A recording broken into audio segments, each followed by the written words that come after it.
Hello, welcome to University Chat Room, where we talk with real people about real events in the WIU campus and the surrounding community.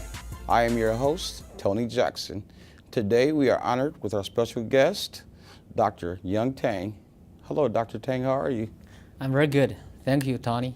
I'm very honored to be here today. Well, we're both honored then. Yeah. The reason we wanted to chat with you, because it is the chat room, is because you have a bunch of things you do at WIU. Very beautiful name, chat room. Well, thank you. Very conversational. Huh. Well, it's chat room with modern technology. I hope our conversation will be conversational today. Well, yeah, we're going to keep it that way. Not too formal, not too challenging. It wouldn't be me if it was. So, Dr. Tang, what is it you do at WIU that you like the most? You got the First Amendment, right? I do lots of things. Teaching, research service. For teaching, I teach a wide range of courses, like mass media law and policy, like reporting for mass communication research methods, like international communication and foreign press, like digital media skills. So that's for reporting, for writing. For service, I have done lots of service work, like promoting WIU in China, trying to increase student numbers from China. For research, I have done a lot, especially about the First Amendment, about Chinese mass communication law and policy. And you started out in China. Yeah. You said you was in China. Very busy. And when you were in China, what you told me, because I did take your class, and you said that your village had a party for you to celebrate you going to college. And you was the first one in your village and in your family to go to college? Yeah, you're right. I'm a first-generation college student. I think lots of students from this campus are first-generation college students. So I feel a kind of very closeness to such students. So I came from a very humble family.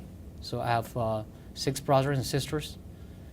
My farm was very small and rural, and we had lots of food shortages when I was young.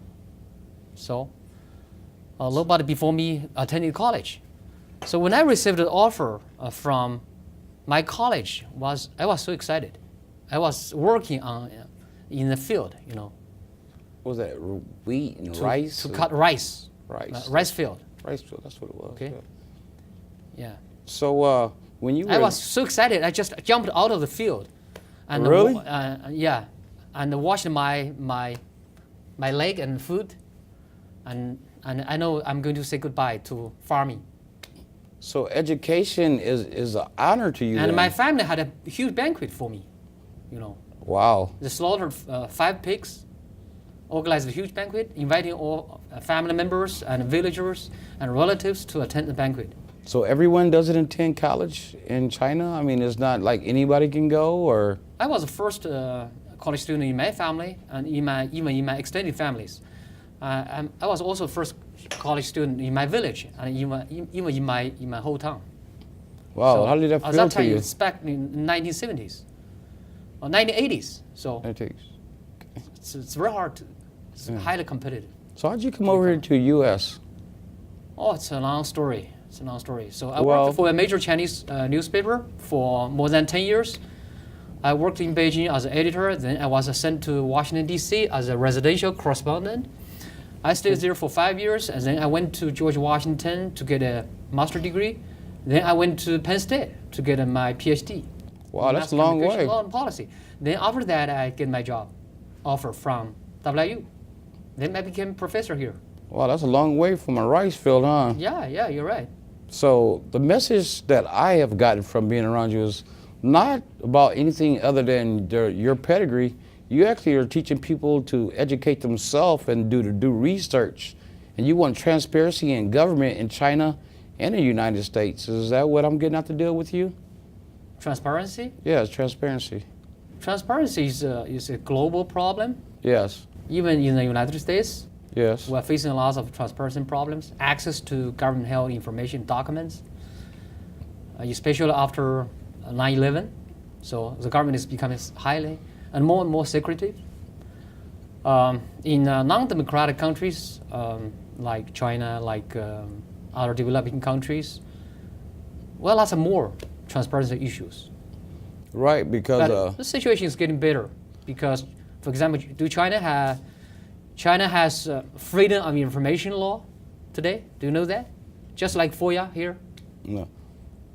Well, I noticed that your Penn State mentor was Dr. Martin. How do you know that? Yeah, my doctor. I know everything. Advisor is I'm Mark, a reporter. Dr. Martin Hallstatt. I do research. Have you read any of my papers? He's a fantastic advisor, a fantastic teacher. Well, one of the things I know. He came from concentration camps. Really? He escaped from concentration camps with his family, and he escaped to the United States when he was several years old.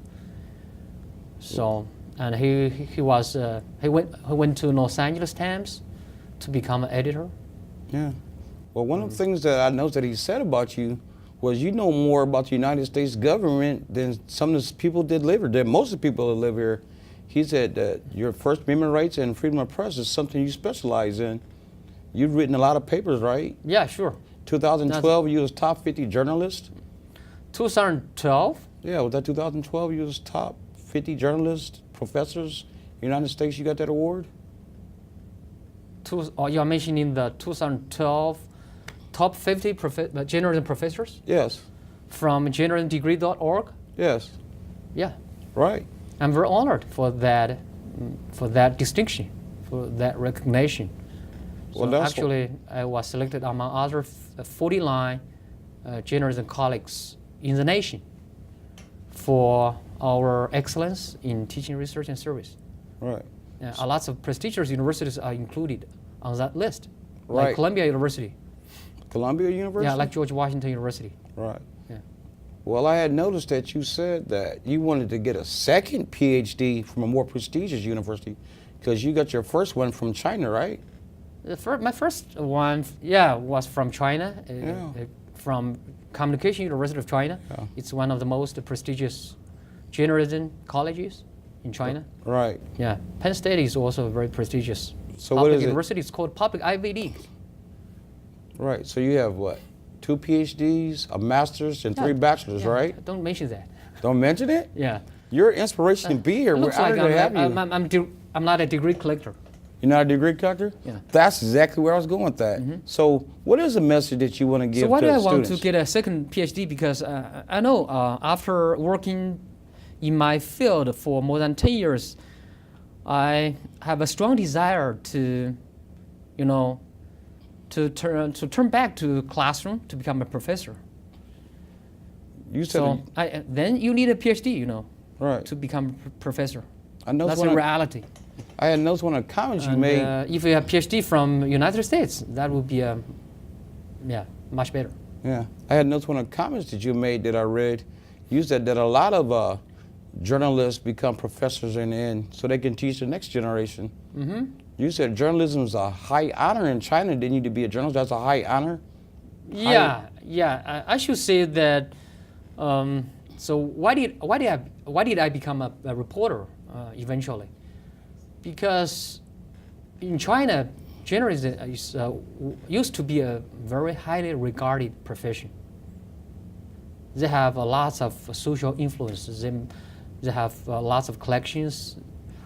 They can expose corruptions, not major ones, Yeah. of course. They have lots of friends. They can travel all over the world. So that's a pretty fantastic job. A lot of people want to become reporters. Yeah. So journalism is one of the most popular majors among Chinese universities. Wow. And you would rather spend more time with your family, have less work, and be here at Macomb University, huh? Mm-hmm. All right. That's a good choice. I'm glad we have you here. I've been noticing that in your classroom you do some unique things. The only problem is that I'm getting to a smaller and smaller cities. So the first city I lived and worked was Beijing. Yes. How many people do you know there? In Beijing? Well, I know China is the largest in the world, and I know there's 2 billion in the country. 20 million people there. 20 million? Yeah, I worked there for more than 10 years. Right. Then I went to Washington, D.C. Do you know how many people there? Washington, D.C.? No. I Half actually a don't. million. it's getting much smaller, right? Right. Then I went to Penn State. To a smaller apartment? Yeah, to State College, where Penn State is located. That was really hard with your State wife. College is a little bit larger than this one, than Macomb. Only 40,000 residents. Yeah. Then I went to Macomb, 20,000 residents. It's getting smaller and smaller. Is that good or bad? That's, in some ways, it's good because sometimes I feel it's really good to live in a small city. Yeah. I really enjoy being in Macomb. I have been taking lots of pictures in Macomb. Is teaching the a sky lot is so different here? blue, birds chirping. So many rivers, lakes. Yeah. I often hike with my family. Oh. I really enjoy this place. But in It Beijing, sounds good. it's so air pollution so severe. Yeah. Is the teaching students different here? The method of teaching, is it different than it is in China? I think it's very different. I've been learning in China as a student from primary school to my PhD. So all the way from primary school to PhD. Then I teach here. At the same time, during summer breaks, I teach at a Chinese university. So I know the comparison, similarities and differences of Chinese students and American students. I think there are lots of differences here. Is it the culture? Is it culturally, systematically? Yeah. Chinese students tend to, I should say, I'm trying to avoid simplifying things, Because I don't have a PhD? Yeah. In China, when teach, most of the time it's just kind of a lectures, Oh, okay. Professors lecture, okay, in front of students, Yes. and students take notes. That's it. So unlike here, we do have lectures, but in addition to lectures, we have lots of interactions between students and professors. Are you taught how you can teach there, or do you get to make your own mind up? More interactive, I think. It's more. So you came here in 2011. I came here in 2011. Yeah, you're right. 6 years ago. And then All time flies. Well, hey. And then what, 2016, you got awarded WIU from the deans for, what was it for? Which now? award? Oh my gosh, I remember receiving so many awards. Yeah. Which one are you talking about? The one you got in 2016 from WIU. 2016 Yes. award, I think a COFAC award. Yes. Dean's Excellence Award in Teaching. Right. Yeah. So do you think that there's some more things you can do to build on your program here, or do you think you got a good system going for teaching students here? I like teaching. I think I'm passionate about teaching because, first, when you teach, you interact with young students. They are so young, and they keep you young forever. I should say that's the beauty of being a professor. Okay. Okay. Yeah, I saw one of your pictures. Your son, you look like you were 21. Unlike doctors, there's patients all the time. A lot of patients have injuries and sufferings, physical sufferings, and it's hard, Secondly, for teaching, they give you inspirations for research, Okay, so research is really important. A lot of topics for research came from my interactions with my students, So that's the beauty of teaching too. And here, anyway, I like my students here. Well, anyway, I took your 425 class. Yeah. And in that class, you was trying to teach us. Did you enjoy that class? I love that class. That's why you're sitting in my chair in my chat room, actually. The mock trials that you came up with. What did you impress you? The mock trials impressed me the most. Mock trial? Yeah, because a lecture might not keep my attention or amongst others. Have you had any similar mock trials in high school or No. at college? No. Actually, no. That's the first time you have a mock First trial? time, yes. Oh, That's something they do in China, or just something you pretty came up eye-opening. with? I've never done that before in China. Really? So, actually, I learned this from my doctoral advisor, In Penn State? Dr. Martin Hostek, my advisor. Yeah, Oh, my yeah. PhD advisor. Yeah, that's like... So when he taught mass media law when I was there, he used mock trials. He used cost simulations. Okay, everybody in the class selected a rule to simulate. Yeah. Well, I'll tell you what, judge. let's take a short break and we'll be right jury. back and we'll in a court be in session.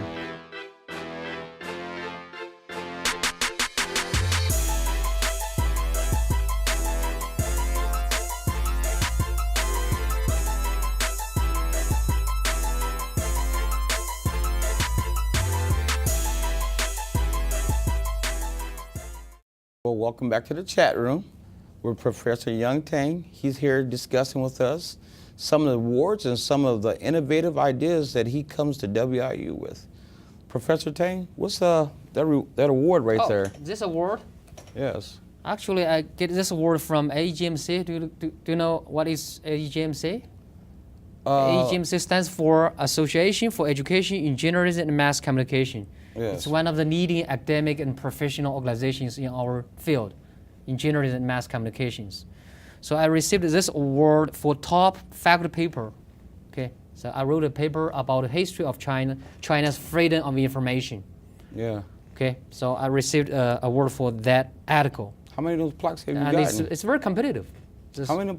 You've gotten 10 scholarly papers in the last few years, right? You've written? I have published, about 6 or 8 scholarly papers Then you in just the write last several years. You just wrote up four. I presented about 10 papers to conferences. Right, it was 10. That's what I was saying. Yeah. Yeah, you just wrote a 4-volume book recently too. Yeah. In 2014, I published a 4-volume book. It's called America Through the Eyes of Yong Tang. Right. In Chinese, it's called 唐永看美国. Yeah. So it was published in Beijing. Yeah. So it includes 4 books. The books were based on materials I gathered from my reporting and writing career in Washington, D.C. as a residential correspondent. Yeah. All right. Well, now that we established that you have the credentials, that's what I want to establish. Could you show us? Yeah, other credentials too here. Yeah. I guess. Well, you got so many of them there. Let's see what else you like got. in 2012, I received a distinction from journalismdegree.org. Yeah. So they listed me on the list of top 50 journalism professors. Yeah. So I'm one of them, along with other colleagues from Washington University and Columbia University and other prestigious universities here. And here in 2013, I received another distinction from Penn State. So Penn State. Is that the one you received while you was here at listed me WIU? as one of the faces of Penn State. Right. Okay. You got that, in 2012, and you was already here in 2011, and you still received that, correct? Which one? The Penn State one, the Faces of Penn State? Faces of Penn State is somewhat like Outstanding Alumni Right. Award, something like that. And you still So want I'm to very teach? honored to that. Well, we're honored to have you, Yeah, honestly. to have that. So actually, Western Career published a front page story about this. Yeah, I read that. I read that a few times. Okay. And then Western Career published another front page story when I came to WIU 6 years ago. The title is Tough Childhood Motivates Professor. I read that one too. Okay, I like this article. It was written by one of my students, and this article received a first place feature story from I think it's College Association of Illinois College Campus Newspaper Association. Was that something like that? Who's that on there? Jimmy Carter? Yeah, I interviewed That's a Jimmy President Carter. Jimmy. You interviewed former- President Jimmy Carter? Yeah, long time ago. I think it's, in 2006. Colin Powell? Colin Powell, yeah, many others. The head of GM. You interviewed him too, right? Who? The head of General Motors. The CEO, former CEO of General Motors. Top Fortune After 500. my guy? interview, he was fired. Yeah. Not because of my article, I was like, oh, but Professor. because he did a very bad job for General Motors. Yeah. General Motors was almost getting bankrupt. Yeah. So with all that you have brought to the table, now you come to WIU, and in your classroom you have something special you do, the mock trials. Could you show us what it is that you do? Okay, mock trial. Since you were a student of my mock trial class, so you may know something about that. A little bit. Okay. So normally, when I teach mass media law, when I learned this from my actually doctoral advisor when I was studying at Penn State.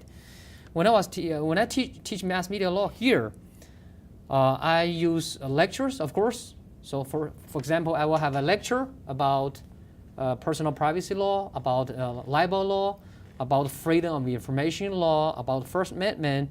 After my lecture, then the next class, basically I'm going to give students opportunity. Oh, I remember those papers. To participate in mock trial or court simulations. So that was my basically favorite part. Here's how we approach this. Here's my instructions.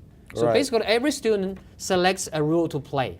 Right. Either either a court reporter, right, or friend of the court, or defendant, attorney, or plaintiff attorney, or defendant, or plaintiff, or local judges, or jury members.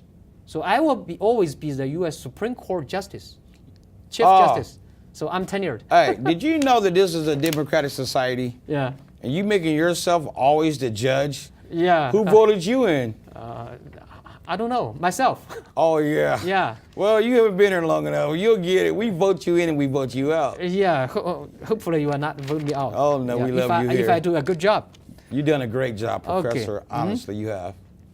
Okay, then basically, on the day of mock trial, every student should familiarize themselves with a hypothetical case and know what kind of rules they're going to play. Okay, then at the very beginning of the mock trial, every student will find their seat. Okay, they will change their seats.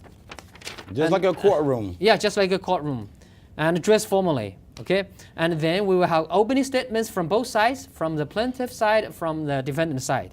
Okay, both defendant and plaintiff attorneys will say something like this: Your Honor, my name is John Doe. I'm representing my client, John Smith. Okay, who is the defendant or plaintiff of this case? I argue that my client, John Smith, must win this case because blah blah blah. Sounds just like a courtroom. And then we will have a direct exam and a cross exam.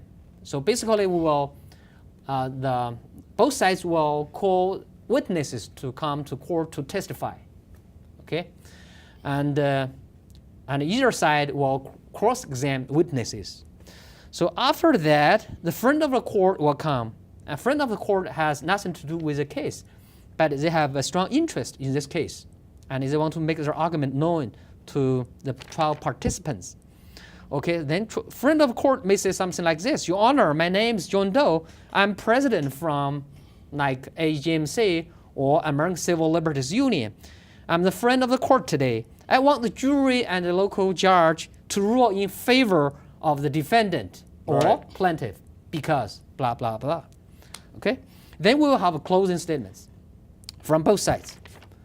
Closing statements are basically last opportunities for both sides to present their arguments, to try to convince the local jury and judges to rule in favor of them. Okay? And then we will have the step 5, verdicts.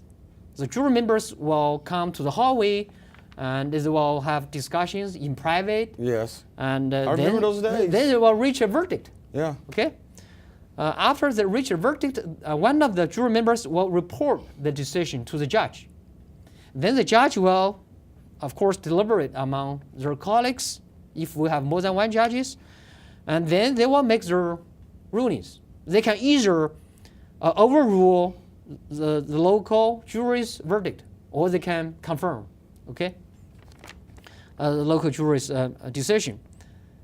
And then, so when local judges make their verdicts, I try to ask them to be like a real judge, okay? So give their ruling. So I have formal judicial attire. Can we see it? For judges. Here I have. I ordered from Amazon.com. Amazon.com? Yeah, Amazon.com. Okay, here's what we have. All right. So here is judicial gavel. So when you make a verdict, you must strike gavel. Yeah. Okay. And then we have the wig. Okay, we have the wig.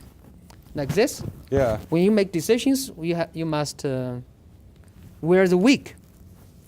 Actually, in real life, judges don't wear wigs anymore. That's a long time ago.